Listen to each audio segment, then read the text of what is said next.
Hi all, അസ്സലാമലൈക്കും. Welcome back to Silnas kitchen. ഇന്നത്തെ recipe തക്കാളി വെച്ചിട്ട് നല്ല ടേസ്റ്റി ആയിട്ടുള്ള ഒരു അടിപൊളി ഹൽവ റെസിപ്പിയാണ്. നല്ല ടേസ്റ്റാണ് ഇത് കഴിക്കാനായിട്ട്. തിരുനെൽവേലി ഹൽവ കഴിച്ചവർക്കൊക്കെ അറിയാൻ പറ്റും ആ ഒരു ഹൽവയുടെ ടേസ്റ്റ്. അതുപോലെ തന്നെയാണ് ഈ ഒരു തക്കാളി വെച്ചിട്ട് നമ്മൾ തയ്യാറാക്കുന്നത്. അപ്പോൾ ഈ വീഡിയോ സ്കിപ്പ് ചെയ്യാതെ മുഴുവനായിട്ടൊന്ന് കണ്ടു നോക്കണേ. എന്നാൽ മാത്രമേ ഞാനിതെങ്ങനെയാണ് തയ്യാറാക്കിയെന്ന് മനസ്സിലാവുള്ളൂ. തക്കാളിക്ക് ഇത്രയും അധികം ടേസ്റ്റും രുചിയും ഉണ്ടെന്നുള്ളത് ഇതുപോലെ തയ്യാറാക്കുമ്പോഴേ മനസ്സിലാവുള്ളൂ. അത്രയും നല്ല ടേസ്റ്റി ആയിട്ടുണ്ട് ഈ ഒരു ഹൽവ. ഇതിനായിട്ട് ഞാനിവിടെ 5 തക്കാളിയാണ് എടുത്തിട്ടുള്ളത്. നന്നായി പഴുത്ത തക്കാളിയാണ് എടുത്തിട്ടുള്ളത്. ഇനി ഇതെല്ലാം ഒന്ന് കട്ട് ചെയ്തിട്ട് എടുക്കുന്നുണ്ട്. നമ്മുടെ സിൽനാസ് കിച്ചൺ ചാനൽ ആദ്യമായിട്ട് കാണുന്നവരാണെങ്കിൽ പ്ലീസ് ഒന്ന് സബ്സ്ക്രൈബ് ചെയ്തേക്കണേ. അതുപോലെ തന്നെ ഈ വീഡിയോ നിങ്ങൾക്ക് ഇഷ്ടപ്പെടുകയാണെങ്കിൽ ഒരു ലൈക്ക് ചെയ്യാനും മറക്കരുത്. ഇതിനു മുമ്പ് തിരുനെൽവേലി ഹൽവ പോലത്തെ ഹൽവ തന്നെ ചെറുപയർ വെച്ചിട്ട് തയ്യാറാക്കി എടുത്തിട്ടുണ്ടായിരുന്നു. ആ വീഡിയോസ് കൂടി കാണാൻ താല്പര്യമുള്ളവർ സിൽനാസ് കിച്ചൺ ചെറുപയർ ഹൽവ റെസിപ്പി എന്ന് ടൈപ്പ് ചെയ്ത് സെർച്ച് ചെയ്ത് കഴിഞ്ഞാൽ കാണാൻ പറ്റും. അപ്പോൾ ഞാനിപ്പോൾ ഇവിടെ മുഴുവൻ തക്കാളിയും ഇതുപോലെ കട്ട് ചെയ്തെടുത്തിട്ടുണ്ട്. ഇനി ഇവിടെ ഒരു മിക്സിയുടെ ജാർ എടുത്തിട്ടുണ്ട്. അതിലേക്ക് ഈ കട്ട് ചെയ്തെടുത്തിട്ടുള്ള മുഴുവൻ തക്കാളിയും ഇട്ട് കൊടുക്കുന്നുണ്ട്. ഇനി അടുത്തതായിട്ട് ഇതിലേക്ക് വേണ്ടത് തേങ്ങാപ്പാലാണ്. നല്ല കട്ടിയായിട്ടുള്ള തേങ്ങാപ്പാലാണ് ഇതിലേക്ക് എടുത്തിട്ടുള്ളത്. 250 ml കപ്പിൻ്റെ അളവിൽ 1 കപ്പ് നിറയെ എടുത്തിട്ടുണ്ട്. പശുവിൻ പാലിലും ചെയ്തിട്ടെടുക്കാവുന്നതാണ്. തേങ്ങാപ്പാലിലാണ് ഇതുപോലെ ചെയ്തിട്ടെടുക്കുമ്പോൾ കൂടുതൽ ടേസ്റ്റ് ആയിട്ട് തോന്നിയിട്ടുള്ളത്. ഇനി നമുക്ക് ഹലുവയ്ക്ക് വേണ്ടിയിട്ടുള്ള മധുരമാണ് ഇട്ട് കൊടുക്കേണ്ടത്. ഞാനിവിടെ 1/4 കപ്പ് അളവിൽ 1/4 കപ്പ് പഞ്ചസാരയാണ് ചേർത്ത് കൊടുക്കുന്നത്. ഇനി ഈ ഒരു മധുരത്തിനെ ഒന്ന് ബാലൻസ് ചെയ്യാനായിട്ടുള്ള ഒരു നുള്ള് ഉപ്പും കൂടെ ഇട്ട് കൊടുക്കാം. ഇനി ഇതിലേക്ക് ഇട്ട് കൊടുക്കുന്നത് ഒരു നുള്ള് റെഡ് ഫുഡ് കളറാണ്. നമ്മൾ വീട്ടിൽ തയ്യാറാക്കി എടുക്കുന്നതിന് കളറിൻ്റെ ഒന്നും ആവശ്യമില്ല. ഞാനിപ്പോൾ വീഡിയോയിൽ കാണിക്കാൻ വേണ്ടി മാത്രമാണ് ഈ ഒരു കളർ ചേർത്ത് കൊടുക്കുന്നത്. ഇനി ഇത് നന്നായിട്ടൊന്ന് അരച്ചെടുക്കാം.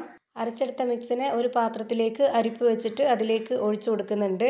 തക്കാളി തോലോട് കൂടിയൊക്കെ മിക്സിയിൽ അടിക്കുന്നത് കൊണ്ട് കുറച്ച് തരിതരിപ്പൊക്കെ ഉണ്ടാവും. അതൊക്കെ മാറ്റാൻ വേണ്ടിയിട്ടാണ് ഇതുപോലെ അരിപ്പ് വെച്ചിട്ട് അരിച്ചെടുക്കുന്നത്. ഞാനിപ്പോൾ ഇതുപോലെ വിസ്ക് വെച്ചിട്ടാണ് നന്നായിട്ട് ഇളക്കി കൊടുക്കുന്നത്. അപ്പോൾ പെട്ടെന്ന് തന്നെ അരിച്ചെടുക്കാൻ പറ്റും. ഇപ്പം ഞാനിത് മുഴുവനായിട്ടും അരിച്ചു മാറ്റിയിട്ടുണ്ട്. ഇനി ഇതിലേക്ക് ഇട്ട് കൊടുക്കുന്നത് അരിപ്പൊടിയാണ്. വറുത്ത അരിപ്പൊടിയാണ് ഇട്ട് കൊടുക്കുന്നത്. 60 ml കപ്പിൻ്റെ അളവിൽ 1 കപ്പ് നിറയാണ് ഇട്ട് കൊടുക്കുന്നത്. വറുക്കാത്ത അരിപ്പൊടി ആയാലും കുഴപ്പമൊന്നുമില്ല. ഇനി ഇതിലേക്ക് നല്ലൊരു മണത്തിന് വേണ്ടി 3 ഏലക്ക തല്ലിയതിന് ശേഷം ഇതിലേക്ക് ഇട്ട് കൊടുത്തിട്ടുണ്ട്. ഇനി ഇതൊരു വിസ്ക് വെച്ചിട്ട് ഒട്ടും തന്നെ കട്ടകളൊന്നും ഇല്ലാത്ത രീതിയിൽ നന്നായിട്ട് ഇളക്കി യോജിപ്പിച്ചെടുക്കാം. ഇപ്പോൾ ഇതാ നന്നായിട്ട് ഇളക്കി യോജിപ്പിച്ചെടുത്തിട്ടുണ്ട്.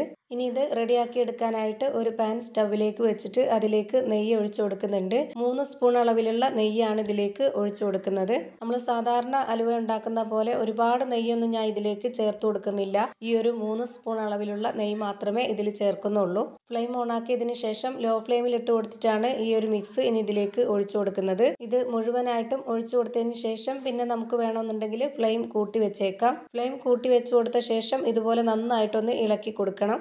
ഇതിൻ്റെ ഒരു പരുവമുണ്ട്. ആ ഒരു പരുവം വരേക്കും ഹൈ ഫ്ലെയിമിൽ ഇട്ട് കൊടുത്തിട്ട് പിന്നെ നമുക്ക് വേണമെന്നുണ്ടെങ്കിൽ ആ ഒരു ഹൈ ഫ്ലെയിമിൽ തന്നെ കൈവിട്ട് കൊടുത്താലും കുഴപ്പമൊന്നുമില്ല. ഇത് നമ്മൾ സാധാരണ ഹൽവ ഉണ്ടാക്കുന്ന അത്രയും തന്നെ ബുദ്ധിമുട്ടൊന്നുമില്ല. അത് നമ്മൾ ലോ ഫ്ലെയിമിൽ ഇട്ട് കൊടുത്തിട്ട് ഒത്തിരി നേരം ഇളക്കി കൊടുത്താലേ ആ ഒരു ഹൽവ റെഡിയായി കിട്ടുള്ളൂ. ഇത് നമുക്ക് ഹൈ ഫ്ലെയിമിൽ ഇട്ട് കൊടുക്കാം. നന്നായിട്ട് ഇളക്കി കൊടുത്ത ഒരു പരുവം കഴിഞ്ഞ് കഴിഞ്ഞാൽ പിന്നെ നമുക്ക് കൈവിട്ട് കൊടുത്തിട്ട് ഇടയ്ക്കിടയ്ക്ക് മാത്രം ഇളക്കി കൊടുത്താൽ മതിയാവും. ഇപ്പോൾ ദാ ഇതുപോലെ ഈ ഒരു കുറുകി വരുന്ന ഈ ടൈമിൽ നമുക്ക് ഇനി ഹൈ ഫ്ലെയിമിൽ വെച്ച് കൊടുത്തിട്ട് തന്നെ കൈവിട്ട് കൊടുക്കാവുന്നതാണ്. കുഴപ്പമൊന്നുമില്ല.